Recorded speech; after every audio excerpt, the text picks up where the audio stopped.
Hi நட்புகளே, இன்றைக்கி நம்ம street style, அதாவது ரோட்டு கடை ஸ்டைலில் கொத்து பரோட்டா எப்படி பண்ணுறதுன்னு பார்க்கலாம். இதோட சிக்கன் சால்னா வச்சா செம்ம காம்போவாக இருக்கும். இது வந்து தோசைக்கல்லையும் பண்ணலாம். அந்த அளவுக்கு பெரிய தோசைக்கல் நம்ம வீட்டில் கிடையாது. ஸோ அதனால் பேன்லேயே பண்ண போகிறோம். ஒரு டேபிள் ஸ்பூன் ஆயில் ஊற்றிட்டு 3 வெங்காயம் போட்டு நல்லா வதக்க விடலாம். வெங்காயம் நல்லா வதங்கினதுக்கப்புறம் இஞ்சி பூண்டு பேஸ்ட்டு 1 டேபிள் ஸ்பூன் போட்டுக்கலாம். அந்த இஞ்சி பூண்டோட பச்சை வாசனை நல்லாவே போகணும். அது போகிற வரைக்கும் நல்லா வதக்கி விடுங்க. நான் மொத்தமாக இன்றைக்கி ஒரு 4 புரோட்டாவை சின்ன சின்னதாக பிச்சு போட்டு எடுத்து வச்சுருக்கேன். அதுக்கான அளவு தான் இது. 2 மீடியம் சைஸ் தக்காளி, அதையும் கட் பண்ணி வச்சுருக்கேன். அதையும் ஆட் பண்ணிக்கலாம். இந்த தக்காளி, வெங்காயம், இஞ்சி பூண்டு பேஸ்ட்டு இதெல்லாம் வந்து நல்லா வதங்கணும். வதங்கினா தான் அந்த புரோட்டாவோட நல்லா வந்து மிஸ் ஆகும். இங்கே பாருங்கள், இது மாதிரி நல்லா வதங்கினதுக்கப்புறம் நடுவில் ஒரு சின்னதாக ஒரு குழியை பறித்து விட்டு 4 புரோட்டானா 3 முட்டையை உடச்சி ஊற்ற போகிறோம். ஒரு முட்டை, அடுத்தது 2வது முட்டை,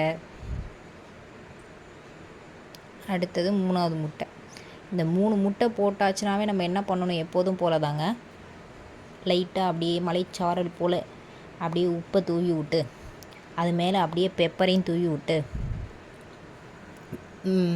இதுக்கு வந்து காரமாக கொஞ்சம் ஸ்பைஸியாக இருந்தால் நல்லாயிருக்கும். அதனால் பெப்பர் வந்து எனக்கு கொஞ்சம் நிறையாவே ஆட் பண்ணிக்கோங்க. முட்டை போட்டால் செரிமானத்துக்கு எப்போதுமே நம்ம பெப்பர் போடுவோம். காரத்துக்கு ஏற்றாப்புல நீங்கள் வந்து மிளகாத்தூள், நான் வந்து 1 table spoon Kashmiri chilli powder use பண்ணியிருக்கேன். கரம் மசாலா 1 டீஸ்பூன் போடுங்க, ரொம்ப போட்டுறாதீங்க, லைட்டாக போட்டால் போதும். ஏன்னா நம்ம பட்டை கிராம்பு எதுவும் ஆட் பண்ணல. லைட்டாக 1 டீஸ்பூன் கரம் மசாலா போட்டு லைட்டாக அப்படியே வெங்காயம், அந்த தக்காளி, முட்டை ரொம்ப வெந்துடக்கூடாது, லைட்டாக அப்படியே மிக்ஸ் பண்ணி விட்டுட்டு நம்ம ஏற்கனவே பிச்சு வச்சுருக்க பரோட்டா, இந்த பரோட்டா எப்படி பண்ணுறதுங்கிற வீடியோ வந்து நான் டிஸ்கிரிப்ஷனில் கொடுக்குறேன். இங்கே பாருங்கள், இந்த மாதிரி குட்டி குட்டியாக நல்லா பிச்சு போட்டுக்கோங்க. நம்ம முட்டை வந்து வேகிறதுக்கு முன்னாடியே போட்டுடணும். அப்போ தான் அந்த பரோட்டாவோடு அது ஒட்டி நம்மளுக்கு வந்து அப்படி கடையில் சாப்பிட்ற மாதிரி அந்த டேஸ்ட்டு கிடைக்கும். அந்த முட்டையோடு அப்படியே கிளற அந்த முட்டையும் அந்த பரோட்டாவும் நல்லா மிங்கிள் ஆகிடும், எல்லாமே சேர்ந்து அந்த மசாலாலாம் உங்களுக்கே பார்த்தாவே தெரியும்.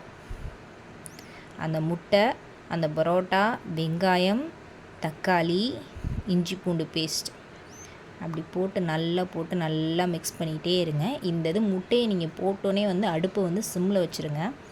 சிம்மில் வச்சுட்டு கிண்டி விட்டுட்டே இருங்க. இந்த முட்டை வந்து லைட்டாக ட்ரை ஆக ஆரம்பித்தோடனே நம்ம வந்து சிக்கன் சால்னா, இதோட வீடியோ நான் டிஸ்கிரிப்ஷனில் கொடுக்குறேன் எப்படி பண்ணுறது. சப்போஸ் உங்கள்கிட்ட சால்னா இல்லைன்னா கறி குழம்பு ஏதாச்சும் இருந்துச்சுன்னா கூட நீங்கள் அதையும் ஊற்றலாம், சூப்பராக தான் இருக்கும். சால்னா இல்லைன்னா கறி குழம்பு எடுத்து ஊற்றிக்கலாம். மட்டன் குழம்போ சிக்கன் குழம்போ எந்த குழம்புனாலும் ஓகே. இந்த குழம்பு ஊற்றுனதுக்கப்புறமே கொஞ்சம் அப்படியே நல்லா கொலன்னு ஆக ஆரம்பிக்கும். நம்ம சிம்லேயே வச்சுட்டு கை விடாமல் நல்லா கண்டினியூஸாக வந்து கிண்டிகிட்டே இருந்தோன்னா சூப்பரான கொத்து பரோட்டா ரெடி ஆகிடும். இங்கே பாருங்கள், இந்த அளவுக்கு நல்லா கொஞ்சம் ட்ரை ஆனதுக்கப்புறம் லைட்டாக அப்படியே சின்னதாக கொத்தமல்லி இலைகளை கட் பண்ணி வச்சுருக்கதை மேலே தூவிக்கலாம். சூப்பராக இருக்கும். நம்ம புரோட்டா செஞ்சால் கொத்து புரோட்டா, சிக்கன் சால்னாலாம் இருந்துச்சுன்னா ஈஸியாக வந்து இந்த கொத்து புரோட்டா ரோட்டு கடை ஸ்டைலில் செம்மையாக பண்ணிடலாம்.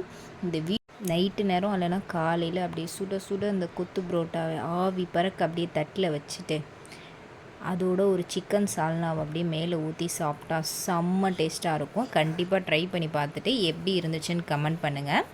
இந்த வீடியோ பிடிச்சிருந்துச்சுன்னா லைக் பண்ணிக்கோங்க, சப்ஸ்கிரைப் பண்ணிக்கோங்க. தேங்க்யூ ஃபார் வாட்சிங்.